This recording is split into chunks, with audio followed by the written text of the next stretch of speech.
Բարև ձեզ հարգելի հայրենակիցներ, ես Մարաթ Հակոբյանն եմ Կիևից։ Այսօր Ուկրաինա-Ռուսաստանի լայնածավալ ներխուժման 1439-րդ օրն է, արդեն երկրորդ օրն է, ինչ ռազմաճակատում մարտերը սաստկացել են, մանրամասները կներկայացնեմ եթերի եզրափակիչ մասում, այսօր կներկայացնեմ 2 օրվա ռազմական թվերը, քանի որ 3 հատուկ եթերի օրեր, ովքեր չեն դիտել անպայման դիտեք, շատ կարևոր փաստեր եմ ներկայացրել, անցած 2 օրում 500-ից ավել մարտեր են տեղի ունեցել մարտի դաշտում, ռուսները նորից իրենց ֆանտաստիկ գրավումներն են հորինել, նորից շփման գծից շատ հեռու Սենց որ գնաց մի շաբաթից կասեն Լվով են հասել, դա իրենց ասելով է, անելով չի։ Մինչ Ուկրաինայում պարզում էին, թե ինչ է կատարվում էներգոհամակարգի հետ, Ամերիկայում ՈՒԻԹԿՖ-ը հանդիպում էր Պուտինի մարդու հետ, ՈՒԻԹԿՖ-ը ողջևորված է Պուտինի բանագնացի հետ հանդիպմամբ, դե գիտեք ինքը ռուսներից հաճույք է ստանում։ Իրանը հանդես է եկել անսպասելի հայտարարությամբ Ամերիկայի հետ լարվածության աճի ֆոնին, իսկ նախագահ Վլադիմիր Զելենսկին հայտարարել է, որ Ուկրաինայում եւ հարևան երկրներում լույսի զանգվածային անջատումների պատճառը 3 վատ եղանակով էր պայմանավորված, տեխնոլոգիական վթարեր, կիբերհարձակումների կամ արտաքին միջամտության վարկածները դեռևս չեն հաստատվում։ Այս մասին նախագահը ասել է հունվարի 31-ի երեկոյան ուկրաինացիներին ուղղված տեսաուղերձում։ Նախագահի խոսքով 3 առավոտյան տեղի է ունեցել ցանցի աշխատանքի խափանում, շարքից դուրս են եկել Ուկրաինան, Ռումինիան եւ Մոլդովան միացնող 2 գծերը, ինչի հետևանքով ավտոմատ կերպով միացել են պաշտպանական համակարգերը, ինչը հանգեցրել է անջատումների, ասեմ, որ բավականին արագ վերականգնվեց։ Մինչ մենք մեր լույսի հարցերով ու բանակցություններով ենք զբաղված, Թեհրանում անսպասելիորեն հայտնել են Վաշինգտոնի հետ բանակցությունների շրջանակային համաձայնագրի շուրջ աշխատանքների առաջընթացի մասին, այսօր դեռ կանդրադառնամ Էրդողանի դիվանագիտական կեյսին Իրանի մասով, Թուրքիան փորձում է փրկել Իրանի ռեժիմը, Ամերիկան Հնդկաստանին նավթային գործարքի առաջարկում, որը հարվածում է Ռուսաստանի եկամուտներին, միևնույն ժամանակ Ռուսաստանը վերականգնում է լքված ռազմական բազան Ֆինլանդիայի սահմանից 175 կիլոմետր հեռու, իսկ Times-ը գրում է, որ Կուպյանսկի համար մղվող մարտը դարձել է Ուկրաինայի զինված ուժերի լավագույն գործողությունը Կուրսկի մարզի ճեղքումից ի վեր։ Վերադառնալով Ուկրաինային, ասեմ, որ Ուկրաինայի նախագահ Վլադիմիր Զելենսկին կրկին հայտարարել է դիկտատոր Պուտինի հետ հանդիպման անհրաժեշտության մասին, առանց որի նրա խոսքով հնարավոր չէ լուծել տարածքների հարցը։ Մեջբերեմ նախագահի խոսքը, առանց նման ձևաչափի մեր թիմերը չեն կարողանա պայմանավորվել տարածքային հարցերի շուրջ, ասել է նախագահը։ Ինձ թվում է, մեր լսարանը գիտի ինչ է անում Ուկրաինայի նախագահը, արդեն այս տարիների ընթացքում նրա տակտիկական ոճին ինձ թվում է ծանոթ եք։ Զելենսկիի խոսքով Կիևը պատրաստ է բանակցությունների, ինչպես Մոսկվայի, այնպես էլ Վաշինգտոնի մասնակցությամբ, ինչպես նաև ակնկալում է եվրոպական գործընկերների ներգրավումը։ Նախագահը նշել է, որ տարածքային հարցերը ամենաբարդն է խաղաղության պլանի 20 կետանոց նախագծում։ Իսկ ռուս ռազմական հանցագործ Իգոր Ստրելկովը Կրեմլի հեռանկարները համեմատել է Սերբիայի նախկին նախագահ Սլաբադան Միլոշևիչի գործի հետ, ով կանգնել էր Հաագայի դատարանի առաջ։ Ռազմական հանցագործ Ուկրաինայի դեմ ռազմական ագրեսիայի մասնակից Իգոր Գիրկին Ստրելկովը չի կասկածում, որ դիկտատոր Պուտինին սպասում է Սերբիայի եւ Հարավսլավիայի նախկին նախագահ Սլոբոդան Միլոշևիչի ճակատագիրը։ Այս մասին նա գրել է իր Telegram-յան ալիքում, դժգոհություն հայտնելով Թրամփի առաջարկած ժամանակավոր էներգետիկ զինադադարին Կրեմլի համաձայնության կապակցությամբ։ Նրա խոսքով ռուսական ղեկավարությունը փորձում է խաղալ գաղտնի պայմանավորվածությունների մեջ։ Գիրկինը նշել է ռուսական օկուպացիոն զորքերի հսկայական կորուստները եւ դժգոհել, որ Կրեմլը կատարում է Ամերիկայի խնդրանքները, որը սպառազինություն է մատակարարում Ուկրաինային։ Գրոհայինը ենթադրել է, որ Կրեմլը ներման կամ հաշտության հույս ունի, բայց վստահություն է հայտնել, որ չի լինի ոչ առաջինը, ոչ երկրորդը։ Մեջբերեմ Գիրկինի խոսքը, ամեն ինչ կավարտվի այնպես, ինչպես Միլոշևիչի դեպքում, հիմա դա արդեն միանգամայն ակնհայտ է, հայտարարել է Գիրկինը։ Ըստ Գիրկինի, Ուկրաինան պարզապես ժամանակ է շահում, հույս ունենալով հաղթել հյուծիչ պատերազմում։ Միևնույն ժամանակ Ղրղըզստանը կարող է դառնալ հետխորհրդային առաջին երկիրը, որը կհայտնվի ուղղակի պատժամիջոցների տակ Ռուսաստանին օգնելու համար, այս մասին հայտնում է Bloomberg-ը։ Եվրոպական միությունը դիտարկում է Ղրղըզստանի դեմ պատժամիջոցներ կիրառելու հնարավորությունը Ռուսաստանին պատժամիջոցները շրջանցելու հարցում աջակցելու համար։ Եվրոմիության նոր պատժամիջոցների փաթեթի քննարկումների կենտրոնում է հայտնվել Ղրղըզստանը, այն կարող է դառնալ նախկին ԽՍՀՄ առաջին հանրապետությունը, որը կընկնի Եվրոմիության ուղղակի սահմանափակող միջոցների տակ Ռուսաստանին օգնելու համար, հայտնում է Bloomberg-ը, Բրյուսելում դիտարկում են պատժամիջոցների շրջանցմանը հակազդելու հատուկ գործիքի կիրառումը, այն նախատեսումը դեպի Ղրղստան հաստոցների եւ որոշակի ռադիոսարքավորումների արտահանման արգելքը, որոնք օգտագործվում են ռուսական արդյունաբերության կողմից, այդ թվում ռազմական նպատակներով, եվրոպական կառույցների գնահատմամբ հենց ղրղզական ուղղությամբ է Մոսկվան հասանելիություն ստացել կրիտիկական կարևոր տեխնոլոգիաներին պատժամիջոցների ներդրումից հետո։ Այս միջոցը քննարկում է սահմանափակումների ավելի լայն փաթեթի շրջանակներում, որոնք ուղղված են Ռուսաստանի տնտեսական եւ լոգիստիկ հնարավորությունների թուլացմանը։ Երրորդ երկրների ներառյալ Ղրղստանի գործողությունները գնալով ավելի հաճախ են դիտարկվում որպես առանցքային գործոն, որը թույլ է տալիս Կրեմլին շրջանցել պատժամիջոցների ռեժիմը։ Նման քայլերի հաստատման դեպքում Բիշկեկը կհայտնվի Եվրոմիության կողմից ուղղակի պատժամիջոցների ճնշման տակ։ Ինձ թվում է մնացած երկրներն էլ պետք է հետևություններ անեն։ Եվրոմիության կողմից հերթական ապտակն են կուլ տվել Ադրբեջանում, Եվրոմիությունը պլանավորում է ազատել գազի հիմնական մատակարարներին լրացուցիչ ստուգումներից ռուսական ներմուծումից լիովին հրաժարվելու ֆոնին, այս մասին հայտնում է Reuters-ը հղում անելով Եվրոհանձնաժողովի փաստաթղթի նախագծին, հուսալի մատակարարների ցանկում Ադրբեջանը չկա, մանրամասները քիչ ուշ ձեզ կհաղորդեմ։ Իդեպ ուրբաթ օրվա եթերում Թուրքիայում պայթունի մասին լուրից հետո մեր հետևորդները մանրամասներ էին խնդրում, ուրբաթ օրը պարզապես չկային այդ մանրամասները, այնտեղ առանձնապես ավելացնելու բան այսօր էլ չկա։ Թուրքիայում պայթուն եւ խոշոր հրդեհ է տեղի ունեցել երկրի ամենամեծ նավթավերամշակման գործարանում Թուփրաս Իզմիտ Ռաֆիներիսիում, այս դեպքը վերջին շրջանում երկրի էներգետիկ օբյեկտներում տեղի ունեցած ամենալուրջ վթարներից մեկն է դարձել, այս մասին գրում է Turkey Today-ը։ Իզմիտ քաղաքի նավթավերամշակման գործարանում պայթուն է տեղի ունեցել բենզինի ռեզերվուարի մեջ, ինչից հետո հրդեհ է բռնկվել, պայթունը որոտացել է 5-շաբթի երեկոյան գործարանի տարածքում, որը Թուրքիայի էներգետիկ հատվածի առանցքային ձեռնարկություններից է։ Կրակը տարածվել է օբյեկտի զգալի հատվածում, ինչը մեծ հրդեհի եւ անձնակազմի շրջանում խոճապի պատճառ է դարձել։ Համալիրի բոլոր աշխատակիցները տարհանվել են նոր պայթյունների մտավախության պատճառով, իսկ հրշեջներն ու վթարային ծառայությունները աշխատել են կրակի մարման ուղղությամբ, 5-շաբթի ուշ երեկոյան դրությամբ կրակը դեռ ամբողջությամբ չէր մարվել։ Դրանից հետո տեղեկատվությունը կարծես փակվել է, պայթյունի պատճառը դեռ պաշտոնապես հայտնի չէ, տուժածների կամ զոհերի մասին տեղեկություններ չկան։ Թուրք իրավապահներն ու փրկարար ծառայությունները դեռևս մեկնաբանություններ չեն տվել հնարավոր զոհերի կամ վնասների չափերի վերաբերյալ։ Թուրքիայից տեղափոխվենք Փարիզ, այնտեղ հունվարի 27-ի գիշերը անհայտ անձինք փորձել են վնասել փարիզյան Գալերեյա L պատկերասրահը, որտեղ աշխատում է Ելիզավետա Կրիվանոգիխը,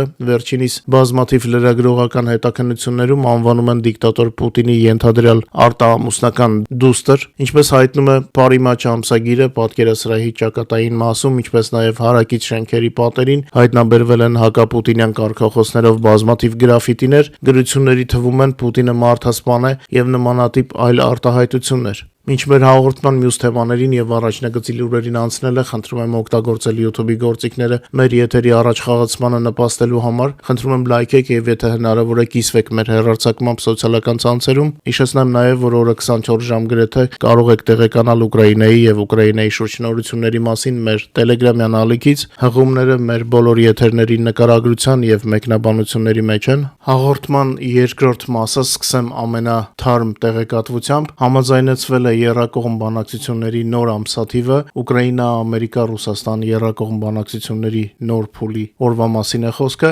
Վայրը մնում է նույնը, Արաբական Միացյալ Էմիրությունների մայրաքաղաք Աբու Դաբին։ Այս մասին հայտնել է Ուկրաինայի նախագահ Վլադիմիր Զելենսկին, մեջբերեմ հենց նոր ստացա մեր բանակցային թիմի զեկույցը, սահմանվել են հաջորդ հանդիպումների ամսաթվերը փետրվարի 4-ին եւ 5-ին Աբու Դաբիում, գրել է նախագահը։ Վերադառնալով Բաքվի ստացած ապտակին, Reuters-ի գործակալությունը հստակեցնում է, որ ռուսական գազի եւ հեղուկացված բնական գազի մատակարարումների արգելքի պահպանման շրջանակներում Եվրոմիությունը մտադիր է ներմուծման համար նախնական թույլատվության պահանջ սահմանել։ Ըստ այդ մեխանիզմի ընկերությունները պարտավոր կլինեն բեռի Եվրոմիություն ժամանումից ոչ ուշ, քան 5 օր առաջ ներկայացնել ապացույցներ, որ մատակարարվող գազը ռուսական ծագում չունի։ Ընդ որում, փաստաթղթի նախագծից հետևում է, որ այս պահանջը չի կիրառվի հիմնական մատակարարների, ինչպես նաև այն պետությունների նկատմամբ, որոնց պարագայում Բրյուսելը Եվրամիության շուկա ռուսական գազի ներթափանցման ռիսկը ցածր է համարվում, նշվում է, որ նրանց թվում կարող են լինել Ալժիրը,